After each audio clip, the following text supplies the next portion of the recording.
Bonjour à toutes et à tous et bienvenue dans ce podcast en son et en images où nous explorons l'art de manger. En fait, j'aimerais partager avec vous une réflexion inspirée par une rencontre récente avec les anciens camarades du premier lycée militaire royal qu'on appelle FRAMI, frères et amis. Mon nom est Khalid Bahdine, dit Baha'eddin, du temps du premier lycée militaire royal que j'ai fréquenté jusqu'en 1980. Il y a quelques jours, nous nous sommes réunis avec plusieurs familles pour écouter deux conférences passionnantes sur le thème de l'alimentation. La première intervenante, Madame Marie-Elisabeth Brustel, a abordé le sujet « L'alimentation est un soin », tandis que le second, le professeur Najib Bouchiba, un frami lui aussi, a présenté la diététique en médecine traditionnelle chinoise.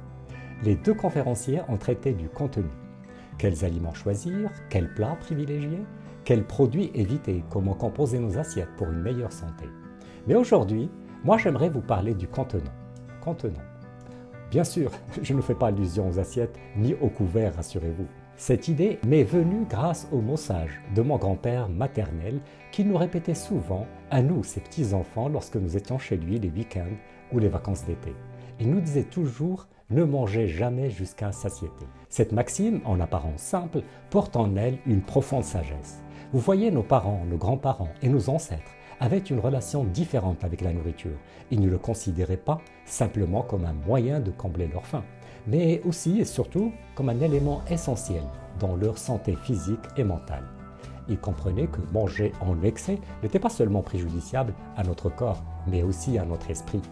Pensez-y un instant, lorsque nous mangeons jusqu'à nous sentir pleins.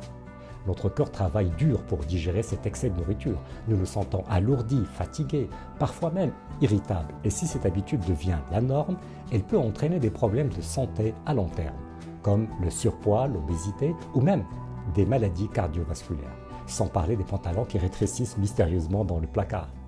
Mais au-delà des conséquences physiques, manger jusqu'à satiété peut également affecter notre bien-être mental. Lorsque notre estomac est trop plein, notre esprit devient souvent embrumé, moins concentré, moins alerte. Nous pouvons ressentir de la culpabilité, du regret, voire de la honte d'avoir trop mangé. Et soyons honnêtes, personne n'aime se sentir comme un serpent qui a avalé un chat entier. Alors que pouvons-nous apprendre de cette sagesse de mon grand-père ?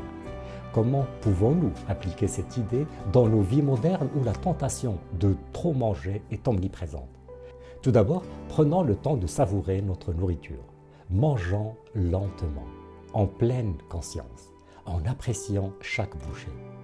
Écoutons notre corps et arrêtons-nous lorsque nous commençons à nous sentir rassasiés, même si cela signifie parfois laisser un peu de nourriture dans notre assiette. C'est bon pour la digestion et pour éviter les accidents de fermeture éclair. Ensuite, cultivons une relation plus consciente avec la nourriture. Prenons le temps de choisir des aliments sains et nourrissants, plutôt que de céder aux tentations rapides et peu nutritives. Privilégions la qualité sur la quantité et apprécions les bienfaits que ces choix apportent à notre corps et à notre esprit.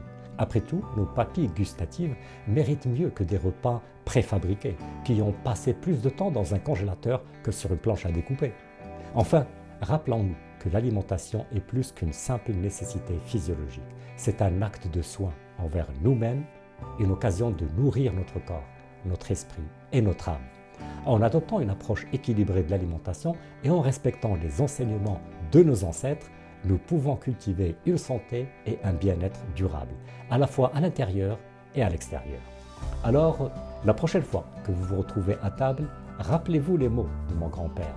Ne mangez jamais jusqu'à satiété. Et peut-être vous allez découvrir vous aussi, comme moi, que dans cette simplicité réside une sagesse intemporelle, une clé pour une vie plus saine et plus épanouie. Et qui sait, peut-être que vos pantalons vous remercieront aussi. Merci de m'avoir écouté aujourd'hui. Je vous souhaite à toutes et à tous une délicieuse journée, emplie de saveurs et de bien-être. À bientôt.